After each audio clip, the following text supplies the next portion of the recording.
If you ever feel like you might need someone to remind you, I still believe. For week 5 of our Women in Business series, I'm excited to introduce you to Rieder.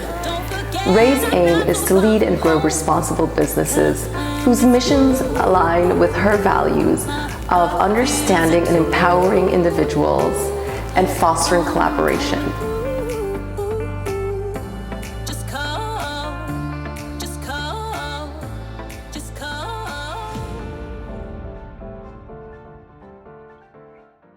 Yes, so my name is Rieder.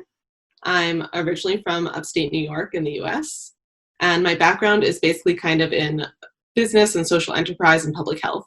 So I have my MPH, and my career's basically been based internationally in different developing countries. So I spent some time working in Nepal, some time working in Jordan, and some time working in Chile. And then for 3 years, I was the deputy country director of a organization called DKT International Tanzania, based in Tanzania, which works basically as a social enterprise, though it's registered as an NGO, kind of distributing contraceptives and family planning products throughout the country. So most recently, I've been getting my MBA at London Business School, and I'm actually currently living in Texas, but that's just because of the coronavirus situation. So I'm a little all over the place. Thank you, Ray. Can you tell us about some road bumps or pitfalls in your experience that young women entrepreneurs could look out for as they get going, if they get started in their journey? Definitely. I feel like it's something that you learn by doing.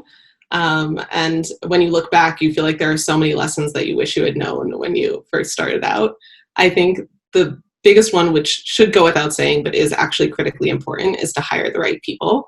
If you have the right team around you that are passionate and are kind of willing to do like a little bit of everything and are kind of jack of all trades, then you'll be really well set up, especially in the beginning of an entrepreneurial journey. I think moving on from that, the second piece is to be iterative about your organizational structure, because as an organization grows, it really has to change in terms of transitioning from that startup culture into something that's a little bit more structured and organized. So those people that were doing everything, all of a sudden they need to be a little bit more siloed so that they can actually get the jobs done that need to get done, as opposed to the jobs that everyone wants to do. And I think the third piece of advice would be to not get discouraged, because I think it's really easy to get discouraged when you're trying to start something new, and it's easy to see every roadblock as a failure. But really those failures are just opportunities to learn and to iterate and to improve. And if you can take them as such, then you'll be a lot stronger moving forward. That's really good. Not to get discouraged, because we face a lot of things all the time. And I think it's easy, to think, oh no, this is it for me, And sometimes it really feels like the biggest deal in the world, like something has the most gravity and it's just going to like completely tank your business. But if you're able to get a little perspective and think like, well, how will I feel about this in 6 months or a year? Sometimes you're able to turn it into something positive as opposed to negative. That's kind of answering the next question I was going to ask you about, some tips and tricks that you could give young entrepreneurs. I think that's kind of part of it. Is there anything else you'd like to add in that vein, or you think you're good? Yeah, no, I think having that perspective is really important.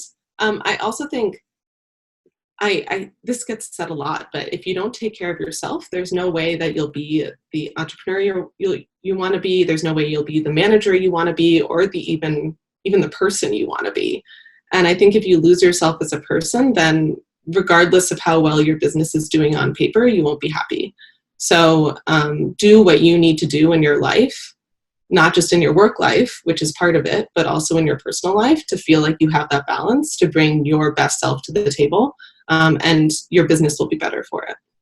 I'm so glad you said that, Ray, because yes, you have not been the only person to say that in my interview series. And I like that you say it, because it's so, so important. And so I think young women entrepreneurs should listen to this recurring theme, because if you don't take care of yourself, Who will? And we get really excited and really pushing ourselves and really, you know, wanting to produce and wanting to be the best we can.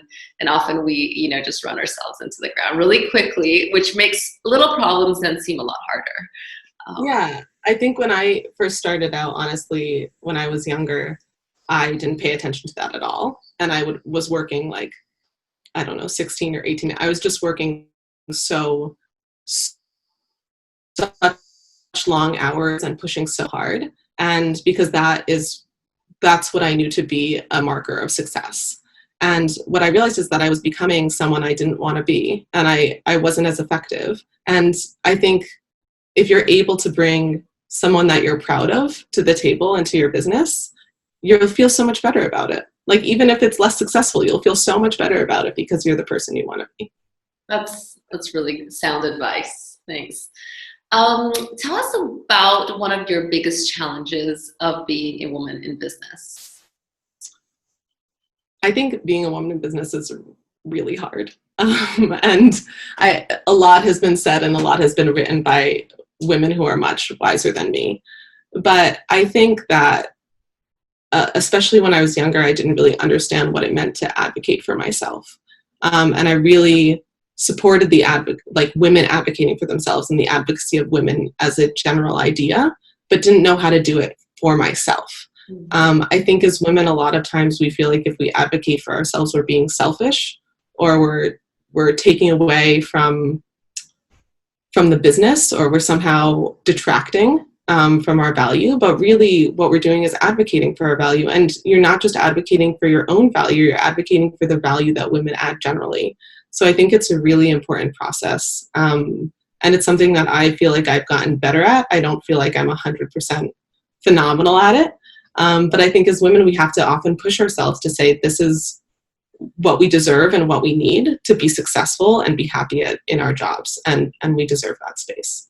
I'm so glad you said that. I know you a little bit, and I know that you do advocate, and I know how uncomfortable that can be, especially in a quote unquote man's world in business. You know, it can make, we don't have a lot of good role models of how to advocate for ourselves, and you know, we don't have a lot of support systems around it. So you know, knowing that what you need is right. It is right. If you need it, if it's something that you need to be effective or feel good about what you're doing, it's right. And there's no wrongs, you know, for asking. So I'm really glad you brought that up. I just add to that. I'm sorry, really quickly. One thing I would add is that if you're having trouble advocating for yourself, because I did for a long time, is when you step into that situation to reframe it as something that you're doing on behalf of women everywhere. Like, you know that women have trouble advocating for themselves. So you're taking this small step to make it easier for women that come after you. And for me, that's made it a lot easier in situations where I felt uncomfortable in the past. Really, really good point. Very good. Yeah. That's great. We'll often do things for other people, but not for ourselves. So it's a good frame. As something for someone else. Yeah. Is there anything that you would have done differently if you could have gone back in your career thus far?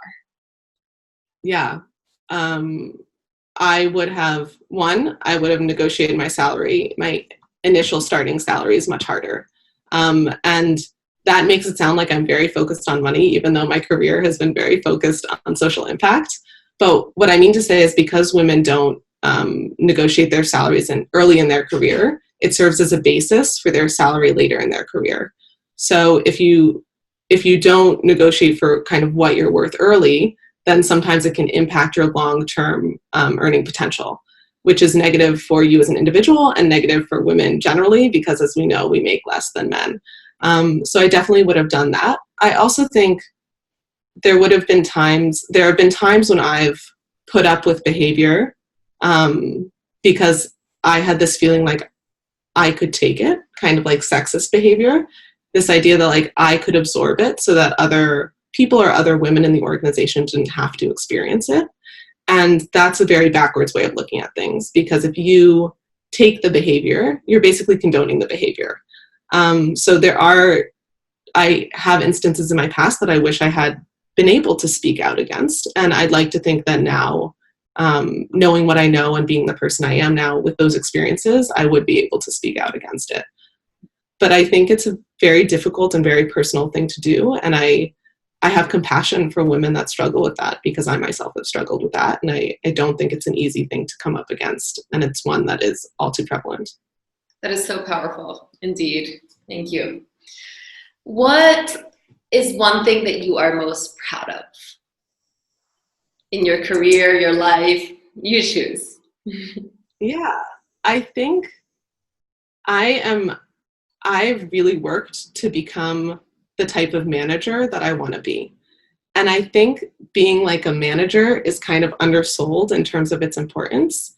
But regardless of where you are in the hierarchy, you should consider yourself a manager, whether you're managing your own work or whether you're managing someone else's, or whether you're a CEO managing a whole organization. And for me, it was really important to develop the types of interpersonal skills that are necessary to manage those relationships and other people in a way that was fair and thoughtful and intentional.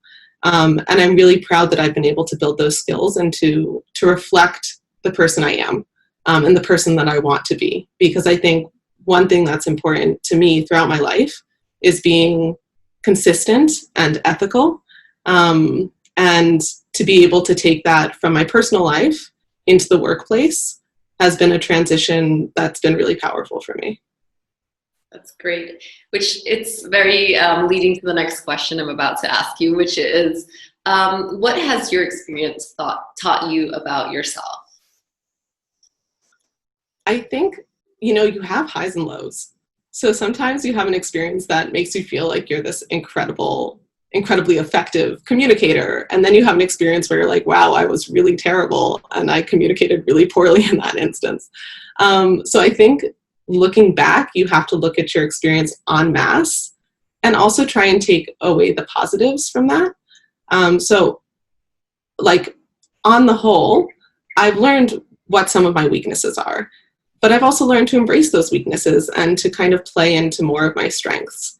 And I think one thing that I'm proud of in terms of myself is that I feel like I have a really strong code of ethics, and that has helped push me in different directions, even certain career choices that I've taken or moments in my career where I've decided to stand by that ethical code. And that's something that I'm really proud of. But I also you have to be able to embrace your weaknesses. And just like you learn all of your strengths through experience, you also learn what you're not good at. And what I've tried to do is surround myself with people who complement me.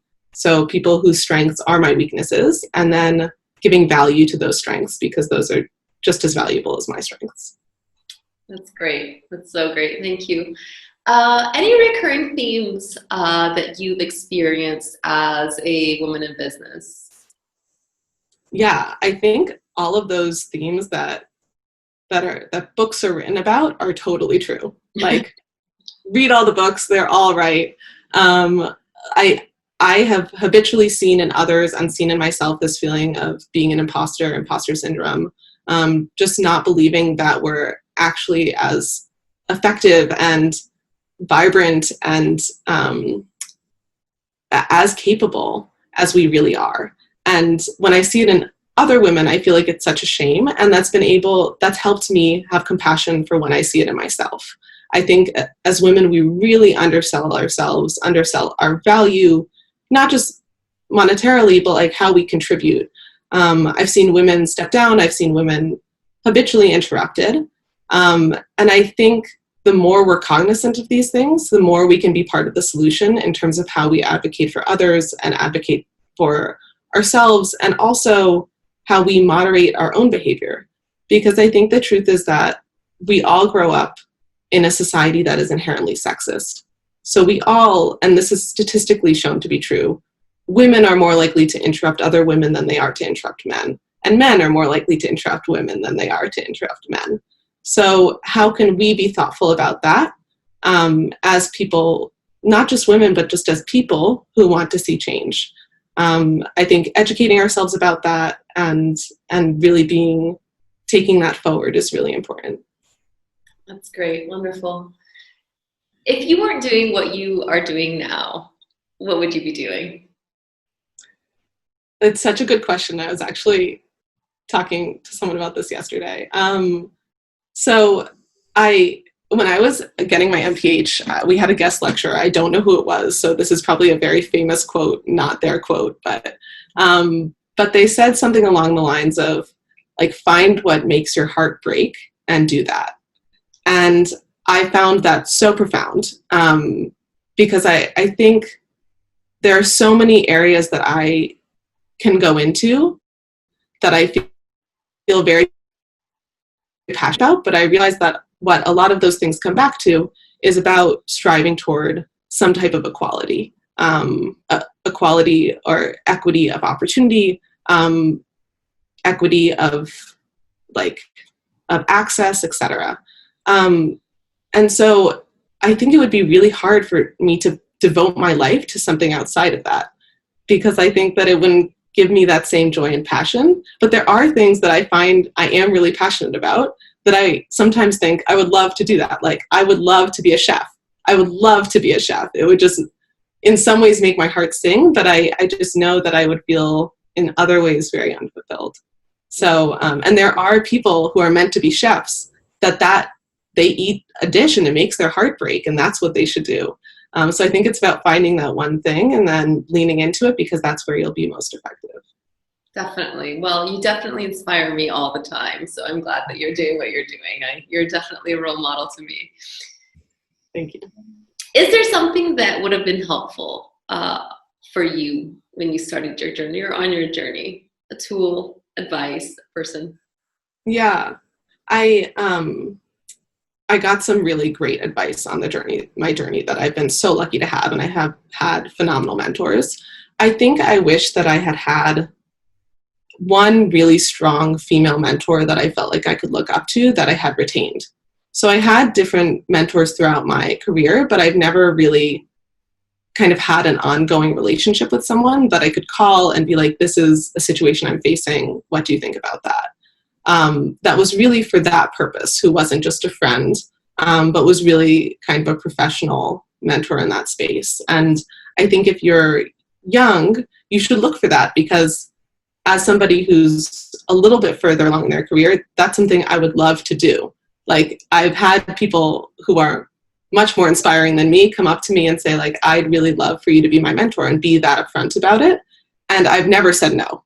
I've never been like, no, I don't want to mentor you. That would be unfulfilling to me. I've always been so thrilled and excited and honored that they would ask. So I think it's something that can be that formal, if that makes it clearer for people. But I really recommend that. The other piece of advice that I did get, which I think has been really useful to me, it's something that is really hard for me, but that I try to do, is to not brush away compliments.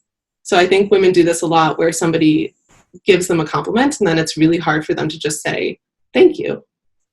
We always want to brush it aside or put it on someone else or undermine ourselves.